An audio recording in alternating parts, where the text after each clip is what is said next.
একটি ভিডিও দেখলাম মিনা ফারা, আমেরিকা প্রবাসী জনৈক ভদ্রমহিলা। একসময় মুক্তিযুদ্ধের পক্ষের একজন গবেষক, একজন লেখক এবং বাংলাদেশের সাহিত্য, সংস্কৃতি এবং রাজনীতির অঙ্গনে দীর্ঘদিন ধরে তিনি আলোচিত। এখন বয়স হয়ে গেছে, সম্ভবত রোগাক্রান্ত বটে, কাজেই আগের মতো তাকে ওভাবে ভোকাল দেখা যায় না। কিন্তু একটা সময় তিনি নয়াদিগন্ত পত্রিকাতে লিখতেন এবং জামাতের পক্ষে তিনি হিন্দু ধর্মাবলম্বী হওয়া সত্ত্বেও জামাতের পক্ষে তার যে অগ্নিঝরা বক্তব্য এবং তার যে লেখনী, এটি নয়াদিগন্তের যারা পাঠক তারা খুব ভালো করে এই মিনা ফারাকে চিনেন। ২ নম্বর হলো যে শেখ হাসিনার বিরুদ্ধে আমরা যারা দেশে কথা বলেছি তাদের কথা বাদ, দেশের বাইরে সেই বলতে গেলে 2013-14 সন থেকে ইউটিউব চালু হওয়ার পর থেকে, ফেসবুক চালু হওয়ার পর থেকে যদি প্রথম কেউ শেখ হাসিনার বিরুদ্ধে এখন যেভাবে পিনাকি বলছেন, পিনাকির চাইতে স্ট্রংলি যদি কেউ বলে থাকেন, এই মিনা ফারা শেখ হাসিনার বিরুদ্ধে কন্টিনিউয়াসলি তিনি সেই কথাগুলো বলেছেন। অনেক কথা হয়তো মিথ্যা, অনেকগুলো হয়তো প্রোপাগান্ডা, কিন্তু মূল বিষয়টা হলো যে শেখ হাসিনার বিরুদ্ধে জনমত গঠন করার ক্ষেত্রে পুরো 2013, 14, 15, 16 এই সময়টিতে তিনি ভীষণ রকম শক্তিশালী ভূমিকা পালন করেছেন এবং তার দ্বারা সরকার এতটা, আওয়ামী লীগ সরকার ক্ষতিগ্রস্ত হয়েছে যে পরবর্তীতে আর তিনি বাংলাদেশে লিখতে পারেননি, নয়াদিগন্তে তার লেখা ছাপাতে পারেননি। এবং একই অবস্থা কিন্তু পিনাকির ক্ষেত্রে প্রযোজ্য ছিল, অর্থাৎ যতদিন শেখ হাসিনা ক্ষমতায় ছিলেন ততদিন পর্যন্ত পিনাকি, শেফায়েতুল্লাহ শেফু এদের নাম কোনো পত্রিকা উচ্চারণ করতে পারত না। যেভাবে তারেক রহমান সাহেবের নাম উচ্চারণ করা যেত না, তাদের বিষয় নিয়ে কোনো আলোচনা করা যেত না, একইভাবে মিনা ফারা, তারেক রহমান, তারপর শেষে পিনাকি, কনক সারোয়ার, এদের নাম বাংলাদেশে উচ্চারণ করা যেত না। আমি মাঝে মাঝে খুব কৌশলে তারেক রহমান সাহেবকে নিয়ে লেখার চেষ্টা করতেছি, তারপরে যাকে বলা হয় পিনাকিকে নিয়ে লিখেছি বা বলেছি খুব কৌশলে। আওয়ামী লীগ ওটা ইন্টেলেকচুয়ালি ধরতে পারেনি। তো যাই হোক, কিন্তু মিনা ফারাকে নিয়ে আমার কখনো কোনো কিছু বলার সুযোগও হয়নি, প্রয়োজনও হয়নি। এর কারণ হলো সে নিজেই তখন একটা, যাকে বলা হয়, এত শক্তিশালী একটা পর্যায়ে ছিল যে তার ভিউ, তার অডিয়েন্স অনেক বেশি ছিল, মধ্যে অনেক দিন তাকে দেখা যায়নি। তো যার জন্য তিনি একজন মুক্তিযুদ্ধের গবেষক, বেশ নামকরা গবেষক, সম্ভবত একসময় আওয়ামী লীগের খুব সাপোর্টার ছিলেন এবং কোনো কারণে তিনি আওয়ামী লীগের প্রতি খুব বিক্ষুব্ধ হয়েছেন। পরবর্তীতে এখন যেভাবে পিনাকি ইসলামী ঘরানার যারা রাজনীতি করেন তাদেরকে সমর্থন করেন, মাহমুদুর রহমান যেভাবে ইসলামী ঘরানার, আমার দেশের মাহমুদুর রহমান যিনি ইসলামী ঘরানার যারা রাজনীতি করেন তাদের সবাইকে তিনি সাপোর্ট করেন।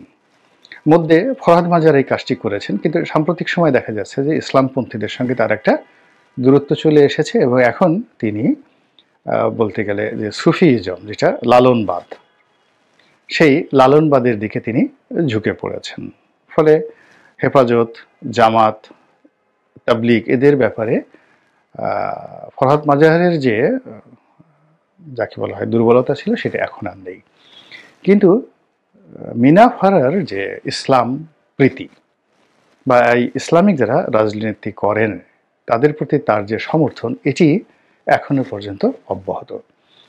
বয়সের কারণে তিনি আগের মতো ভাবে খুব দৃঢ়তা নিয়ে বলতে পারেন না, কিন্তু যেহেতু তার অভিজ্ঞতা, লেখনী এবং বলার ক্ষমতা এবং যে কোনো একটা বিষয় উপস্থাপন করার জন্য যে চিত্রনাট্য তৈরি করা দরকার, সেই চিত্রনাট্য তৈরি করার অসাধারণ তার ক্ষমতা রয়েছে এবং সেই ক্ষমতা নিয়ে তিনি সাম্প্রতিক সময় বিএনপির বিপক্ষে প্রচারণা শুরু করেছেন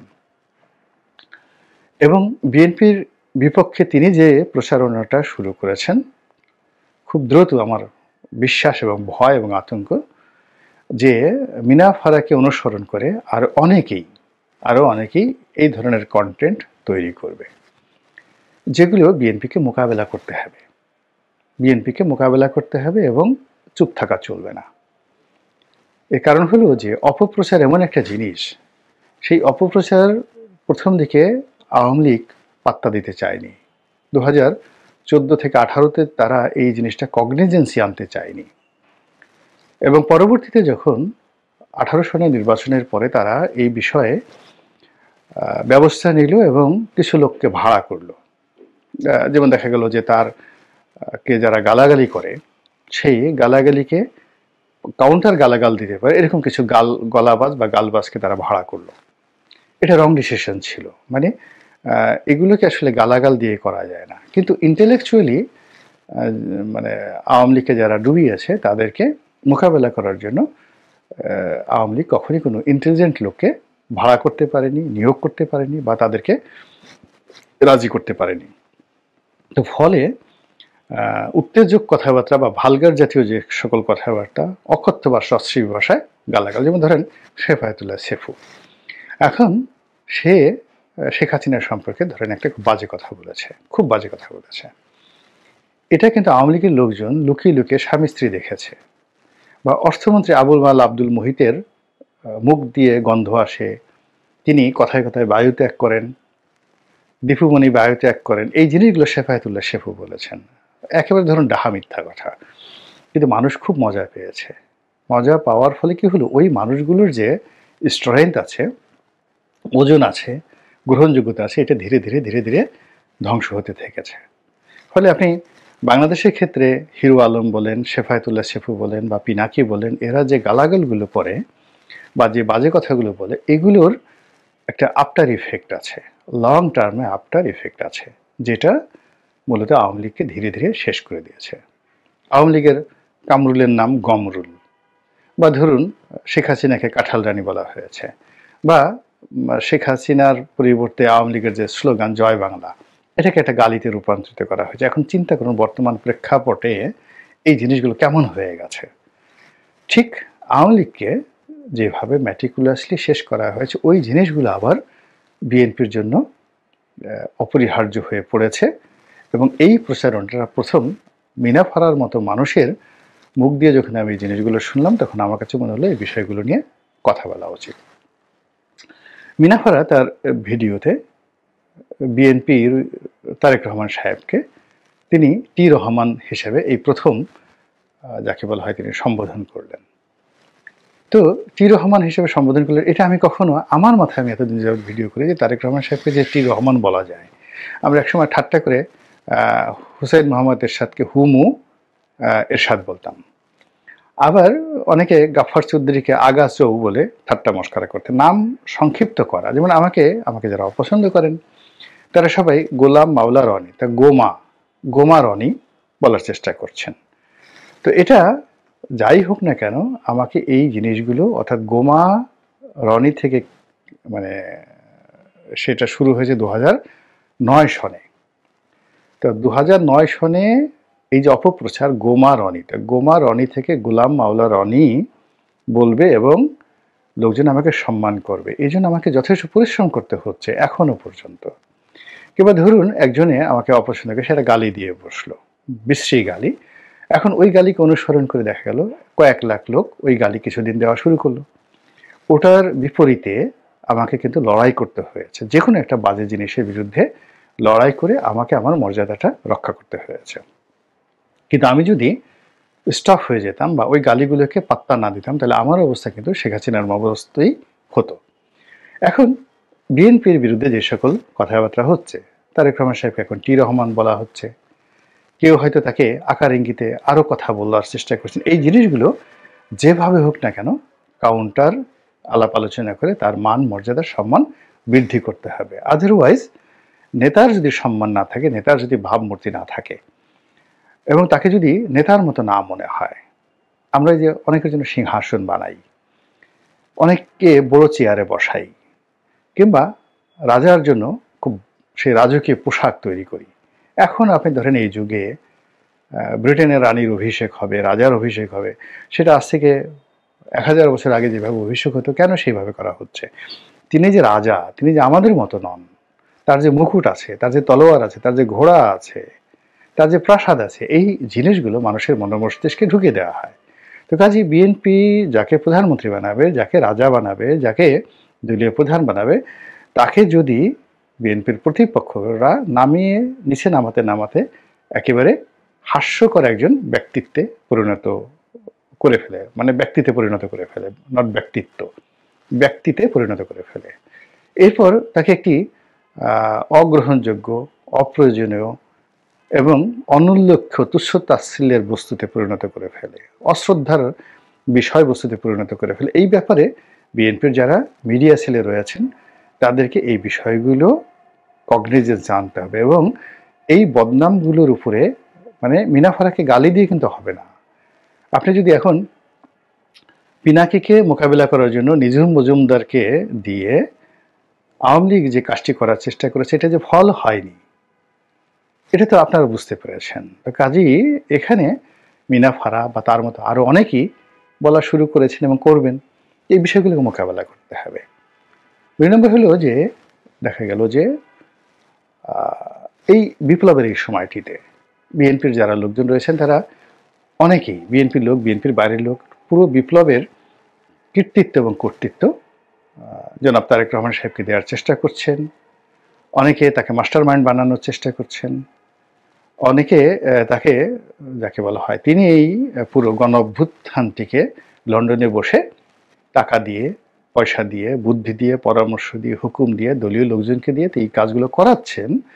এই বিষয়গুলো নিয়ে বিতর্কে না গিয়ে প্রতিপক্ষ ঠাট্টা মশকরা শুরু করেছে এবং সেই ঠাট্টা মশকরা করতে গিয়ে তারা শহীদ প্রেসিডেন্ট জিয়াউর রহমানকে টেনে নিয়ে এসেছে এবং তারা বলার চেষ্টা করেছে যে 7ই নভেম্বরের যে বিপ্লব, যেটার বেনিফিশিয়ারি শহীদ প্রেসিডেন্ট জিয়াউর রহমান, এই বিপ্লবটা করেছেন কর্নেল তাহের। কর্নেল তাহের বিপ্লব করেছেন, কিন্তু সেই কর্নেল তাহেরের বিপ্লবটাকে তিনি কুক্ষিগত করে সেই কর্নেল তাহেরকে ফাঁসিতে ঢুকিয়ে দিয়েছেন। এখন এরা প্রচার করছেন যে বিএনপি তো সেই অতীতে এই কাজগুলো করেছেন, কাজে এখন এই বিপ্লবটিকে, বর্তমান 2024 সনের বিপ্লবটিকে তারা কুক্ষিগত করে এই বিপ্লবের মাস্টার মাইন্ড হয়ে তারা দেখা গেল ক্ষমতায় যাবে, গিয়ে এই বিপ্লবের যারা লোকজন আছে তাদের সবাইকে ফাঁসিতে ছুড়িয়ে দিবে। এখন এই জিনিসগুলোর যে প্রশ্ন তারা করেছে এবং ইতিহাসের সঙ্গে যারা যেভাবে তারা লিঙ্ক দিয়ে দিচ্ছে, এগুলোতে আপনার মোকাবেলা করতে হবে, কথা বলতে হবে, কেন, কোন কারণে, কিভাবে এই জিনিসগুলো হয়েছিল এবং আগামীতে এই জিনিসগুলো হবে না, এই বিষয়গুলো বলতে হবে। তারপর সেই আগের সেই জমানা দেখা গেল এখন বিএনপি নামধারী, তারপরে বিএনপির নাম করে অনেক ইরেগুলারিটিস হচ্ছে, চাঁদাবাজি হচ্ছে, এতে সত্য কথা। অনেক জায়গাতে বিএনপির লোকজন রক্তক্ষয়ী মারামারি করেছে এবং অনেকগুলো মানুষ ইতিমধ্যে মারা গিয়েছে বিভিন্ন জায়গাতে। বিএনপি চেষ্টা করেছে সামাল দেওয়ার জন্য, কিন্তু আসলে পারেনি। এর কারণ হলো পুলিশ কাজ করছে না, আইন শৃঙ্খলা কাজ করছে না, মাঠে ইমব্যালেন্সড অবস্থা এবং এটা ক্রমশ বাড়ছে।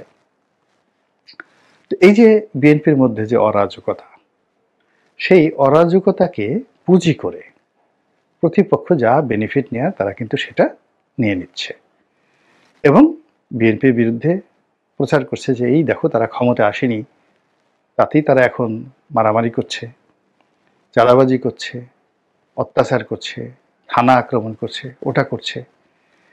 এবং আগামীতে এই আওয়ামী লীগের যেমন দেখা গেল স্বরাষ্ট্রমন্ত্রী সাবেক যে আছে তিনি একটা সাক্ষাৎকার দিয়েছেন এবং এখন জামাত সমন্বয়ক থেকে শুরু করে সবাই খুব কৌশলে যেই কথাগুলো বলার চেষ্টা করছেন সেটা হলো যে এই যে 450 থানা আক্রমণ হয়েছে, পুলিশ যে হতাহত হয়েছে, এই প্রশ্নটা শুধু তারা তুলছেন। তো যখন প্রশ্নটা আপনি তুলবেন, তোলার পরে যদি আপনি বলেন যে এই আন্দোলনের আমি মাস্টার মাইন্ড, তাহলে যে মাস্টার মাইন্ড হবে তাকে তো এই দায় দায়িত্বগুলো নিতে হবে এবং দায় দায়িত্ব আপনি যদি নাও নেন, এই 2 লক্ষর অধিক পুলিশ বাহিনী, তাদের মধ্যে আলটিমেটলি যাকে মাস্টার মাইন্ড বলা হচ্ছে বা যে মাস্টার মাইন্ড দাবি করছে বা এই আন্দোলন আমি করেছি এরকম কথা বলার সঙ্গে সঙ্গে পুরো যে ফোর্সেস এই তাদের বিরূপ একটা মনোভাব তাদের উপর চলে আসছে। এটা মোকাবেলা প্ল্যান পরিকল্পনা না করে যদি বিতর্ক করেন, তারপরে চুপ থাকেন অথবা রাগ দেখান, কোনো লাভ হবে না। এরপর অতীতে বিএনপি যে কাজগুলো করেছে, যেটা নিয়ে আওয়ামী লীগ গত সেই দীর্ঘদিন ধরে অপপ্রচার, নফরত নফরত নফরত, ঘৃণা ঘৃণা ঘৃণা, হাওয়া ভবন, খাম্বা, তারপরে শেষে কি একটা ভবন আছে, খোয়াব ভবন। তো এই জিনিসগুলো নিয়ে এর আদৌ সত্যতা আছে কিনা, কি আছে কিনা বা কতটুকু কি আছে, কিচ্ছু প্রমাণ করার দরকার নাই। বাসন্তীর জল মানে জাল পড়া ছবি আর শেখ কামালের ব্যাংক ডাকাতি, এই দুটো আওয়ামী লীগকে এখনো ভোগাচ্ছে, বাকশাল আওয়ামী লীগকে ভোগাচ্ছে। মেজর ডালিমের স্ত্রীকে শেখ কামাল অপহরণ করেছে, অথচ দেখেন বাস্তব অবস্থা হলো যে এই ঘটনার সাথে শেখ কামালের কোনো নামগন্ধই নেই। বঙ্গবন্ধু ছিলেন মেজর ডালিমের উকিল বাবা, অর্থাৎ তিনি মেজর ডালিমকে বিয়ে দিয়ে দিয়েছেন।